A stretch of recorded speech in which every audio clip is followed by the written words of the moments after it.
Most young men aren't emotionally numb. They're emotionally overloaded. Parents see their son acting like he doesn't care about anything, like school, friends, family, his future. And they think, what happened to my kid? When did he become so apathetic, so checked out? But apathy isn't the absence of emotion. It's the conservation of energy in a system that's already running at capacity. Think about your computer when it's running too many programs at once. Everything slows down. Apps freeze. The fan starts going, and if you try to open one more thing, the whole system might crash.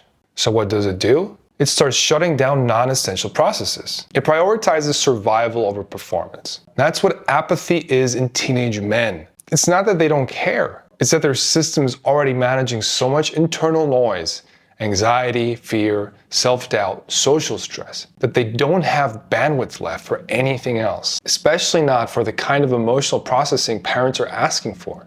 They think if the boy cared, he'd show it. He'd talk about it. He'd engage. But caring requires bandwidth. And when the system is overloaded, caring feels dangerous. Because if you care, you risk disappointment. You risk failure. You risk exposure. So the system conserves energy by shutting down the display of emotion. Because displaying it feels like a luxury the system can't afford. Now, the flip side of apathy is anger. And anger isn't the opposite of fear. It's mobilized fear. This is what shows up when the system can't shut down anymore, when avoidance isn't working, when the pressure keeps building, and parents see their son snap at them, slam doors, say something cutting or cruel, and they think, where is this coming from? I'm just trying to help. But from the young man's perspective, you're not helping. You're adding to the overload. And anger is a system's way of creating distance, of pushing back against what feels like intrusion or threat. Sarcasm works the same way. It's distance without vulnerability. It's a way of deflecting questions or concern without actually having to say, I can't handle this conversation right now. Because saying that directly requires emotional clarity and safety. Sarcasm doesn't. It's a defense mechanism that keeps you at arm's length while protecting him from having to admit he's overwhelmed.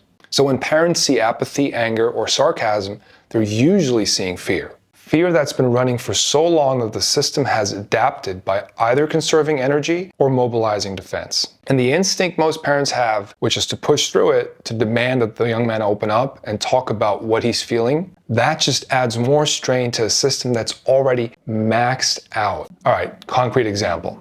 This is a representative example of how this pattern tends to unfold. We'll call him Tyler. He's 15 years old. He used to be talkative, engaged, and interested in things. And then suddenly, he barely spoke. Spent all his time in his room, and when his mom would ask how school was, he'd say, fine. When she'd ask if anything was wrong, he'd say, no. And when she'd push, Tyler, I know something's going on. You can talk to me. He'd either shut down completely or snap at her. Mom, I said I'm fine. Just leave me alone. The parent feels heartbroken, convinced they've lost their son, that he doesn't trust them anymore. So they keep trying to fix it. More check-ins, more questions, more attempts to get him to open up. And what happens? The more she pushes, the more he withdraws. Because from Tyler's perspective, every conversation with his mom is another demand he can't meet. Another situation where he's supposed to produce emotional clarity he doesn't have. Stop asking the boy to verbally process. Stop trying to extract feelings or explanations. Instead, create neutral, physical co-presence. Like this. Hey, I'm going to the store, want to come? Or, I'm taking a walk, feel like joining? No agenda, no expectation of deep conversation. Just being in the same space, doing something simple together. And at first, in Tyler's case, he will say no most of the time. But eventually, he starts saying yes. And they'll drive to the store in silence or walk around the block without talking. And that's fine. No pushing. No, while we're here, let's talk about what's been going on kind of stuff. Just letting the co-presence exist without pressure. And what I've observed in these situations is this. After a few weeks, teenage men do start talking. Not about feelings or, about what was wrong. Just little comments about a teacher, about something he saw online, about a friend. And over time, those comments turn into conversations. And those conversations eventually include some of what he's been struggling with. But it doesn't happen because anyone demanded it. Because language follows regulation, not the other way around. This is what I mean when I say you have to replace "tell me how you feel" with "let's do something small together." Because talking about feelings requires a regulated nervous system. And if your son's system is overloaded, asking him to talk is asking him to do something he's not capable of in that moment. But walking, driving, doing something with his hands, that doesn't require the same bandwidth. It allows his system to settle, and once it settles, words come naturally. Now, I'm not saying every young man is going to open up if you just take them on enough walks, right?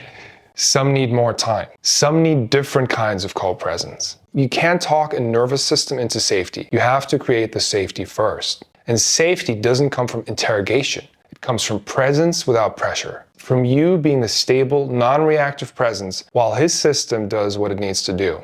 And look, this is hard for parents because it feels passive. It feels like you're not doing anything, right? You want to fix it and you want to help. But your urgency is part of the problem. Your need to know is adding to his overload. Because now he's not just managing his own fear, he's managing your worry too.